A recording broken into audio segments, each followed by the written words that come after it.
you know, or Harry Potter. Most people are like Porter-Harris, Harry Potter. In China, that happens a lot. Check it out, man. Check it out. Check it out. You like rap to like.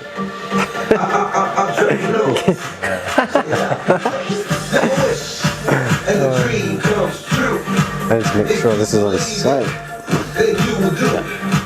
In the heart of China, baby. The pride rock. The missionaries and the visionaries. Hit the hot spot. Entrepreneur, intelligence, and skills. Here at GBC. You should rap this like at the intro. You should rap this. Let's do it. Let's do it. Let's do it. Let's do it. Let's do it. Do it. 许愿之后，过程就会实现。如果你相信，你就会有这种感觉。中国的心脏，这条企业道，梦想家和实践家，全部都中国梦想。创业在GBC。Right. Entrepreneur. Entrepreneur. Entrepreneur. Let's go. What is this? Yeah. This is something that gets people excited before the show? Yeah, before the show. Imagine doing this in a live show. Do you do this in live as well? No, I mean, not like in this video, but like if you were doing a workshop face to face with people. No. This could be like, you know, in boxing. This is like your intro. Like Mars is coming to the stage. Yeah. Like a fanfare. Yeah. Hi, my name is Mars, and Fars Puyang from GVC Live. Today we have Callum Harris. Callum, thank you so much for being here. Really appreciate for your time. No worries. Happy to be here. You're welcome. Today our topic is all about why lean startups. We want to talk about lean startup, what it is, and what kind of method it is, and how we can have it to create our own startups and to start our business. So before getting to the topic, we would like to have a sort of brief introduction from Callum, from he himself. Sure, yeah. Nice to meet everybody virtually. So I'm Callum, I'm from England. I live here in Shanghai. I've been here for 3 years. I'm currently the Global Director for the HULT Prize Foundation, which is a super exciting role that I currently have. Considering the HULT Prize Foundation, it essentially inspires students to become social entrepreneurs. It inspired me to launch my own company, and then I've gone full loop and I'm back at the foundation. Perfect. So before getting into the topic, I would like to have sort of brief introduction about Callum. So Callum is a global director of the HULT Prize Foundation and founder and CEO of Mandela Group, which is inspired by President Bill Clinton. Callum left the world of finance to launch Tell a Story, an education impact app that empowers illiterate parents in India to read bedtime stories to their children, and was recognized at the Clinton Global Initiative at the 2015 HULT Prize finals, which is really awesome. I mean, you were in the final session, final level of HULT Prize, yeah? And Callum then launched Mandela Group, an impact app incubator with a program in China, India, and Kenya, and joined the HULT Prize Foundation with the aim to inspire the next generation of social entrepreneurs. Callum is excited by the power of technology and used to drive social change. Thank you. That's awesome. That's an awesome background. So here is actually in your brief introduction that we have. It's mentioned that you got into the HULT Prize final level. Yeah. How was it? I mean, it was difficult, or? I mean, it was the most almost random thing that ever happened in my life, to be honest. Oh, really? You didn't expect, yeah? No, I mean, I came to China to work in finance. I was doing my master's. The plan was to try and bridge a gap between the UK and China and become a billionaire in finance. And then all of a sudden, a friend had asked me, do you want to join this competition? I was like, sure, why not? We ended up winning a regional. And then a couple of months later, we were in India building a company that helped parents read to their kids. That really changed a lot when I went through that. And then a few months later, we were in New York President Bill Clinton was there. Muhammad Yunus, the Nobel Peace Prize winner, was there. Perfect. There was billionaires and leading investors, and then we lost, so we didn't even raise any money. But then I walked away, and I was like, okay.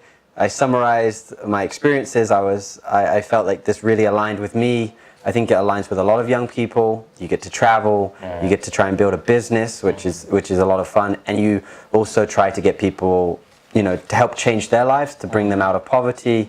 I mean, with Tell a Story, it was parents, they can't read, and with our tool, they were now able to read to their children. Yeah. It affects you in a big way. Perfect. And then the founder of HULT Prize is Ahmad Ashkar, yeah? Yeah, I mean, you've met him, right? He came here in January, I think, was last it was time. here in GVC, actually, Social Entrepreneurship with the cooperation of HULT Business School together. Yeah, he's a great guy. And what happened, how you could get a global director of HULT Prize, which is awesome. I mean, it's just, I think you deserve it. Why not? So the story, I mean, of course, we live together when we go to the accelerator. Like, that's a part I didn't include. And during that time, you get to know the whole team. It's actually a really small team that runs the foundation. Opportunity came up to take charge of one of their regionals. We ran, previously we ran 5 regionals around the world, and the opportunity essentially came up to help them out relatively last minute. And you know, it was a lot of fun, and then they rewarded me by inviting me to go to the UK with them to an Impact Summit, and then, you know, it just evolved. I went to the accelerator again this year, more as a mentor or an entrepreneur resident, and then now the new plan is to scale their regional program from 5 cities to 15 cities around the globe, and that's essentially what I'm taking the lead on at the moment. That's perfect, and the beautiful perspective and the beautiful side of the HULT Prizes, they work on social entrepreneurship, which is awesome. I mean, that's the kind of thing that even GVC is following that. Yep, we invest each year around $10 million in resources, so time, money. You know, there's a lot of high-level professionals putting effort into this. And it's simply to nudge students to completely change their career path. You know, like I was on a career path to be an investment banker, and then it's a pretty big nudge, and then all of a sudden you're on path to be an entrepreneur. And you're trying to solve social problems. Social entrepreneur. So, which is good. Yeah, I mean, and we think it's pretty important. It's so yeah. It's really good. I mean, but you said $10 million totally. But $1 million goes for the cash for the winner, yeah? Yep. Yeah, $1 million, which is a good money for one company. Yeah, it goes to one company. It's pretty fierce competition. Yeah. So anyway, so let's go to the topic that we have, why lean in startups. So the first thing that it comes to people's mind and entrepreneurs' mind and startups, what is the definition of lean in startup? What it is, I mean. Yeah, so the way we talk about it really is how to be a scientist building a company. There's a term used called validated learning. So if you look at the world, you want to build a company for the world or for a segment of the market, maybe you don't know a lot of things, like we would assume, and the methodology is essentially taking a very scientific approach that we can jump into, like on what that means, to build your company with validated learning. It means you validated your assumptions, you feel confident, and that's how you can move forward. So is a scientific approach to build up your startups? That's the way we take on it. You know, like we're trying to build, especially with Mandela Group and also with the HULT Prize entrepreneurs, we let's say I'm from England, but I'm building a company in India. Yeah. You know, trying to help parents read to their kids. I don't, like, there's so much I don't know, right? So rather than me trying to use my gut and trying to convince you that I know about these people and the problem and that my solution is going to work, we are kind of defining those assumptions. For example, we use mobile phones a lot, so we're making assumptions that these people even have a mobile phone. Right? So that's, you can't use gut. Like, if they don't have it, your company fails. So if based on the definition of lean startups, how many approaches we can have to lean startup? It means that if we, let's say that, I don't know, like 25 years old person who wants to have his own startups and he wants to go based on lean startup. How many approaches we have for lean startup? I mean, what is the step? What is the step one? What is the step two? And how it goes? I mean, yeah, well, I mean, there's a couple of different, like you'd say models or key takeaways from the principles out there. The simplest or easiest one that's probably the most useful is called build, measure, learn. You know, so you build something, you give that to people, you're starting to measure how they use that, you know, that product that you built, and then you're learning from how they're using it. And so, you know, we can talk through the steps, and step one is definitely you have to understand your problem and come up with some value propositions to specific stakeholders on how you want to solve that problem or opportunity that you see in the market. So you mean that the first step is the value proposition. What is your value proposition that you want to bring into market? Yeah. Sure. I mean, if we're building a company, we're trying to give something to somebody, right? So what is that you're trying to give to somebody, essentially? So to have a better understanding of that, I mean, I would like to, if we have a kind of example in the market that we have, it can be any. Well, we were talking about Mobike earlier, right? So we were like, I mean, because we're here in Shanghai, everybody probably has a fair feel for what is Mobike. Exactly. And we were trying to work out what is the value proposition if we were selling Mobike seats. Yeah. And what we discussed was Mobike, it's really giving people time. It's giving people easy transportation. You know, so those two things is what you would say Mobike is offering to people. So that's a value proposition of Mobike, yeah? So what would be the next step? Okay, after having, this is Mobike, or I have any other ideas, I have, as I said, that I have my company, I want to just build it up. So first I get into the VP or value proposition of the company or the product that I want to just have it in the market. What would be the next step after that? What is it? Well, so you want to give people something, right? Yeah. But you have a lot of assumptions about what it is you want to give them and what they want and why they want it and how they're going to use it. You just really don't know a lot about other people and how they're going to respond. So the next step in the model is to really list out those assumptions. If we're talking about scientific style, we're thinking about hypotheses about the world, what we think. And so that's the next step really in the model. So assumption. So let's go through the Mobike, or if there is another example we can go through. But well, let's use tell a story, right? Yeah. Like I think it's a good one. Our value proposition was, you know, we're going to help parents read to their kids. Yeah. Because we believe that's going to improve early childhood education for the children. Yeah. Okay. Our assumptions are massive, right? Remember, we're from the Western world going to India. Yeah. Our assumption is they have mobile phones. Our assumption is that they would want to use mobile phones as part of the education process. Our assumption is that they would spend time doing that. Our assumption is that they would be able to do that, like they would be able to learn how to do that, for example.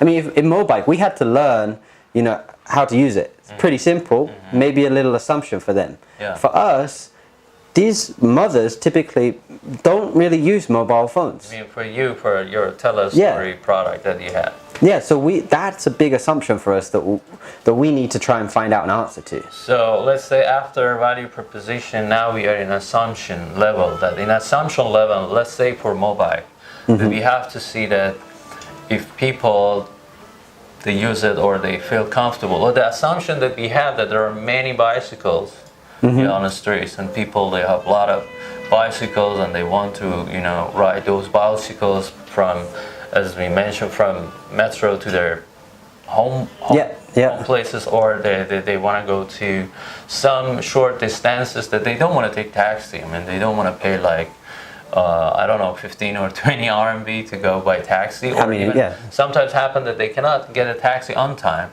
But there is, sharing bicycle that they can go and unlock it, and right away they can head to that place that they want to go. So these are assumptions, So what would be the next step after assumption? We have value proposition and assumption, and what is the next step? Right. So it's what we call an MVP. MVP. Yeah. Or it's a test. You know, it's something that tests your assumption.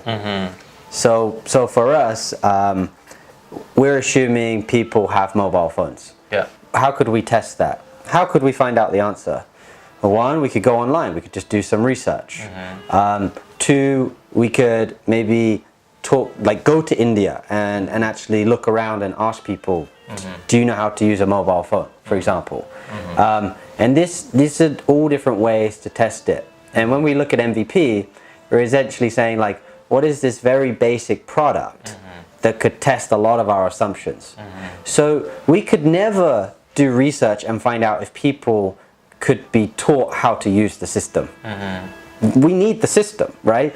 So we want to build a very basic version of the system that people can try to use, and we can understand if they're able to use it. Yeah, well, what MVP goes for? I mean, what's the abbreviation of what? I mean, so it stands for minimum viable product. minimum viable product. The keyword, or the two keywords is minimal. Yeah. So, you know, it just focuses on the most important parts. It's quick and easy and probably cost effective to make.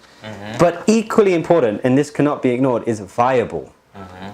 When you do a test or an experiment, Yeah. your experiment has to be viable. Like otherwise, you're not really testing the assumption. Yeah, I mean, this is useless and you're wasting your time. Right. Why you have to do that? So this is some, like, people have concerns or challenges with lean startup is when they're not being viable with their MVP. You know, you didn't actually fully test the assumptions. And so that it stands for minimum viable product. Minimum viable product. Do you have any other obvious example for our viewers that they are watching us now? Yeah. Is there any a kind of example that we can mention it that people they get what MVP is and how it could work? And because sometimes you have some ideas. If you want to have the MVP, you might want to spend some money, but you don't have that budget, or you don't have your investors, you don't have anyone to give you a sort of loan. So, but there might be some other solutions that you can have that MVP.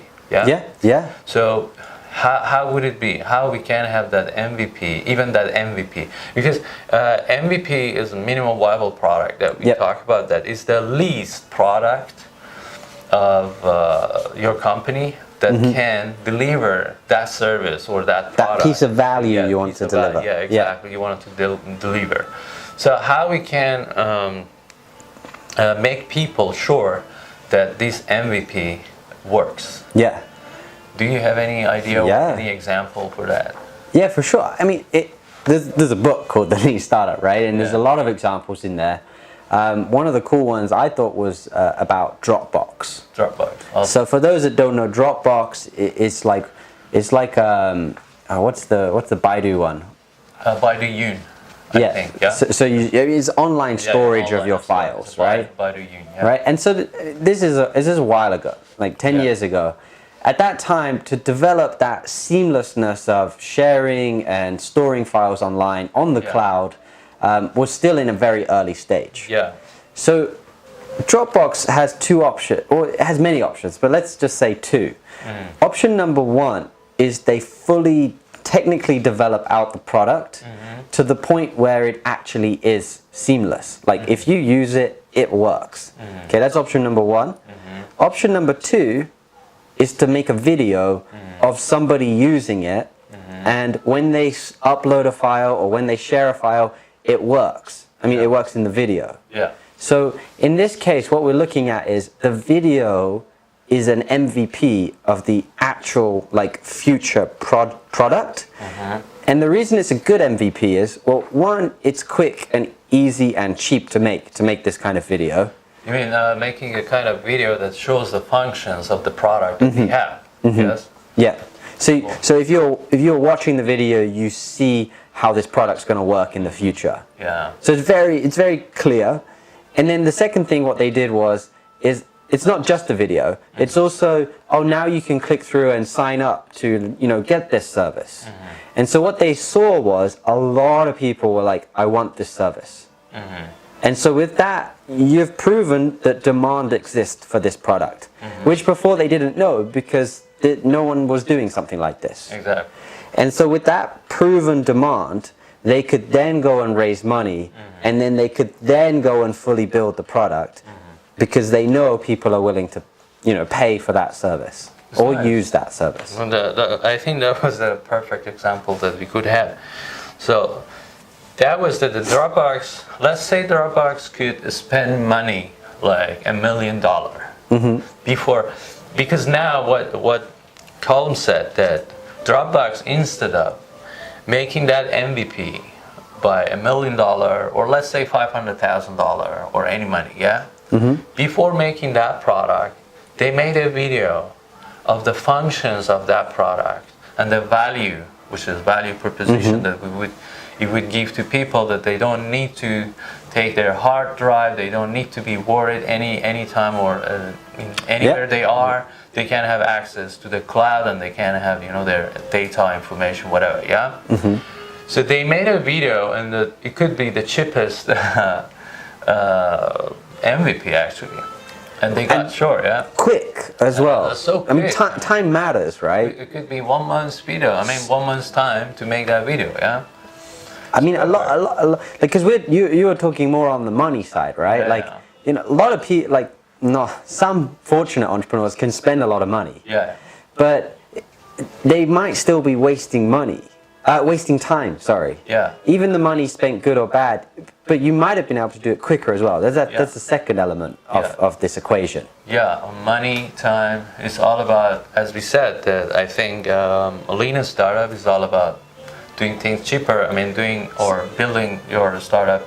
And actually being with the customer, actually getting that feedback, building your company with the customer, that's super key, for you to understand what's happening, essentially. So let's say in that way. So now I have an idea in my mind. I just want to give you the scenario, and you tell me it's right or not, because we want to have a good understanding of lean startup. Now I have an idea, so I want to make it as a mobile app or another service. Let's go through mobile app. So I want to make this mobile app, and then this mobile app, either I have to spend a lot of money to pay for coding and so on, either I can have my in-house people, maybe my in-house coders, developers, or I have to outsource it, to make the MVP, So let's say if I want to do that, and if I want to make it as a kind of perfect product, that's, let's say, something that I'm sure that market want it, I'm sure that market wants to use it, I'm sure that everybody likes it, and spend big bunch of money and make that product happen. Then I launch my mobile app, and if it doesn't work, so lean startup is helping me to go based on customer desire or market desire, and it's sort of market oriented. It means I can shape my product based on market desire or customer desire. Then I have sort of thought, okay, that would be the perfect product. If I launch it, people would love it. God knows, maybe people, they don't like it. You see, what you're doing in that model, you're essentially, you do all of your planning. Exactly. I'm sure people have done this. I've done this. Write out this 5-year business plan. How long does that last? 2 months later, you're like, oh my God, I changed my idea again. Okay. But what you're doing is you've done all of your planning at home. You've done all of your tech development or building whatever the company is, away from customers. And then on that faithful day, you're now finally saying, do you want this? Now the alternative, that's not lean startup. The alternative to lean startup is you do the minimum amount of planning you need to do. Do a bit of quick research, you start talking to people, it's the minimum amount of research you can do. Yeah. then all of a sudden you're building the most basic version of the product.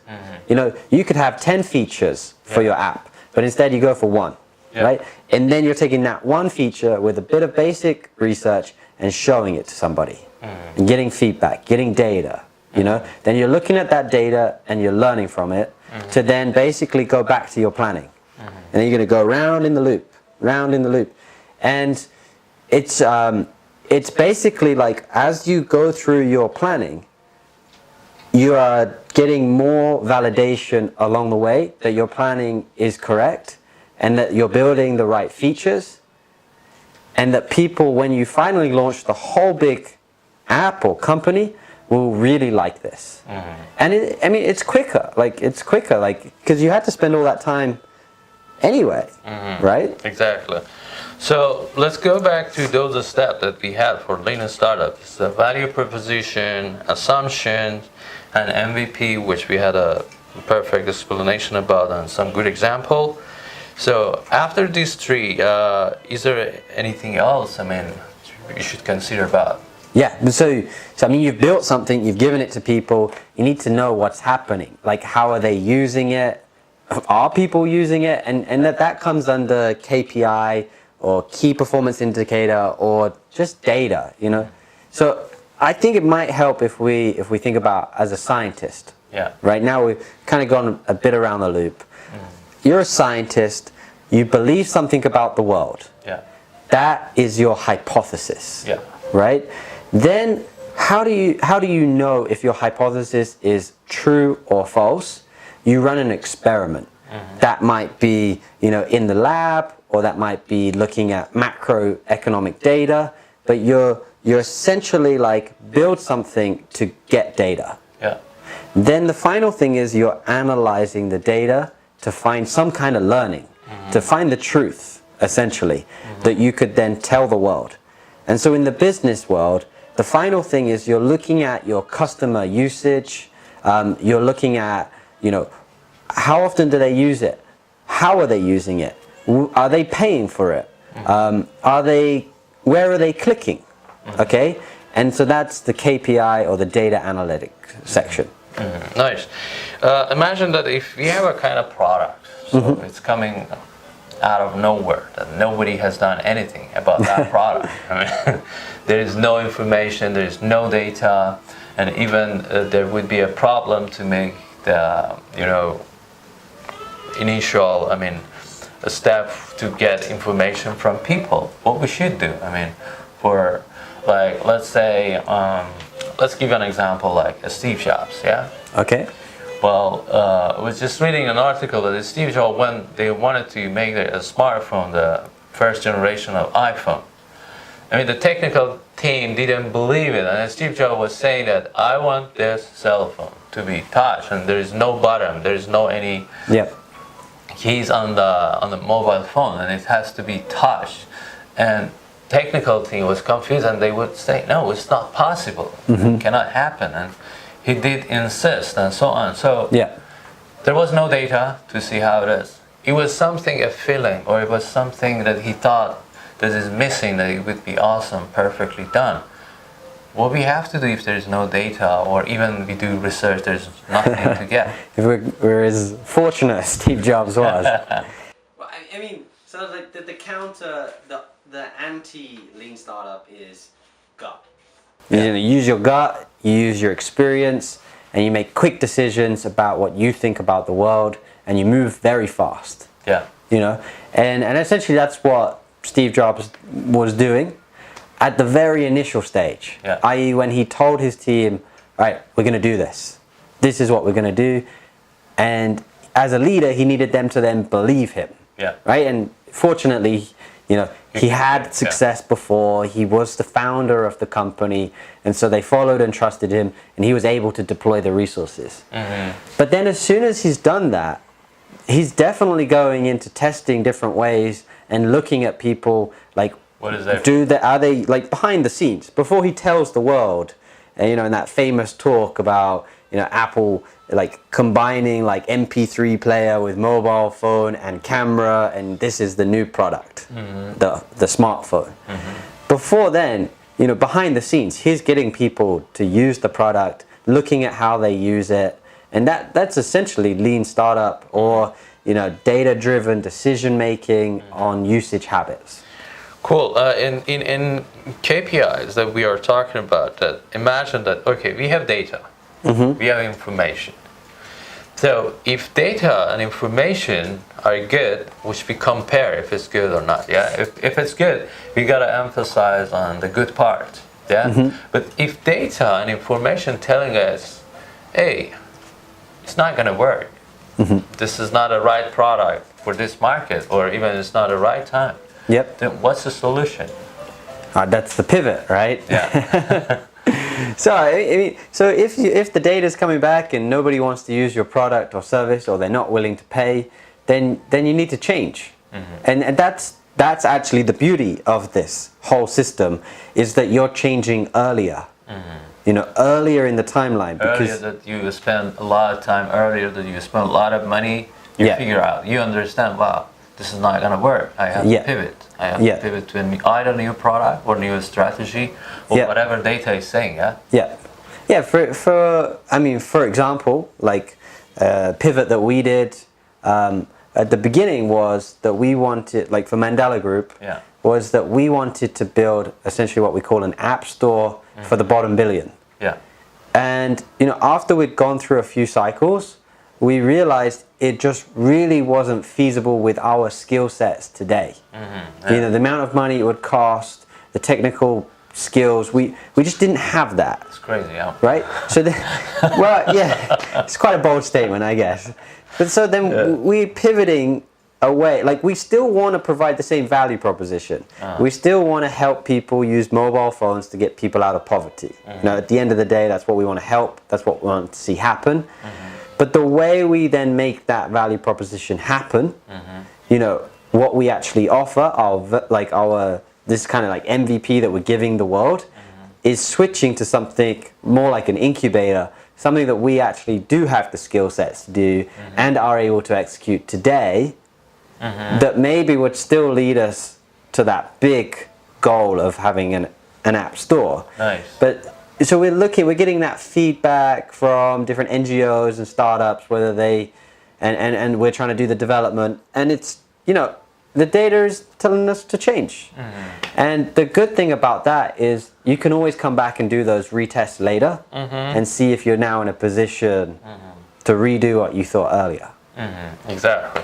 So based on the whole talk that we had, actually our time actually is finishing. I just want to have a sort of review. Lean startup, why lean startup? Because lean startup is cheaper, it's quicker, and it gives you a better understanding how your product has to be, and what is your market desire and what is your customers' demand based on that product. So the talk that we had with Callum was about four stage, actually, the stage, which the first stage is about the value proposition, an assumption, an MVP, and KPI.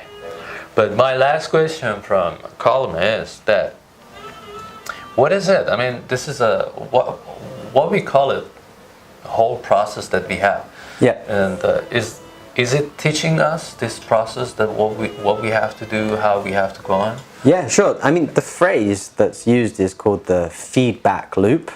Or like the validated learning, and then it's a feedback loop. So you to summarize, you thought something about the world and you wrote down what it is that you thought. You built something to test what you think.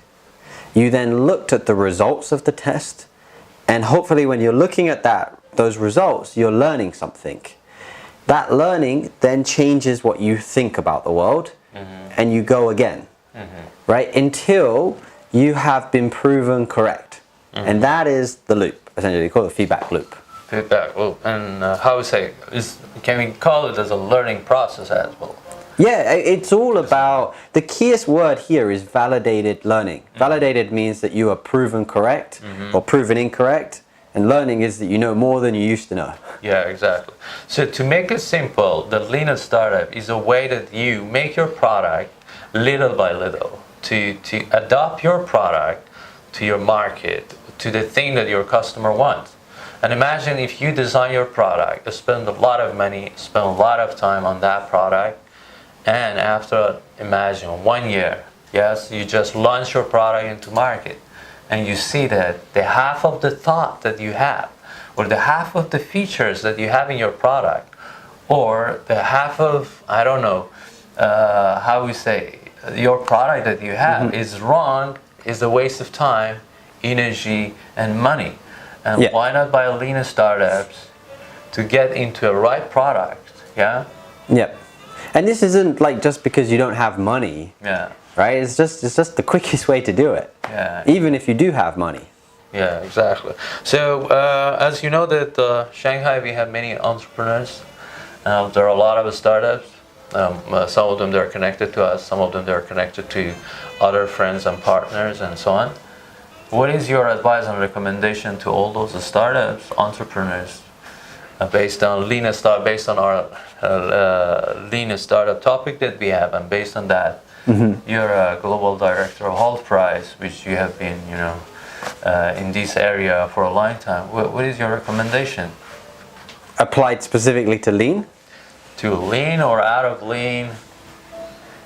Well, I mean, I would tell everybody, like Jack Ma said or something, he was like, if you solve a social problem for, and I'm terrible at quoting this, but if you're solving a social problem for millions of people, you're making a lot of value for the world, right? Yeah. Then you're going to do a lot of good, but you're also going to be a millionaire. If you're helping that many people, and most people want to be the smartest person in the room. Like a lot of entrepreneurs want to be the smartest people in the room. But if they just started to take a step back and look at the huge opportunities there are, helping rural farmers in China, or, low-income people in India or in Africa, we can take our skills and try to use technology, try to use what we've learned and build their economies. As we build their economies, their incomes will go up, and we can grow our career with them. Yeah. That's when like Henry Ford, when he first came out with a car, no one else is driving, right? But his lifetime grew with that, and still grows today. So our strategy is like, rather than trying to compete on the very high end of app development and Silicon Valley and everything that's happening here in China, is like, why don't we take some of that learning and deploy it? Just so simple, some of the apps that you can develop for, and really help millions of people and grow your careers with them, because they are going to come out of poverty and the world is going to grow, and that's like where the huge market opportunities are, and that's where I think people could be putting more brain power and taking more advantage. Awesome.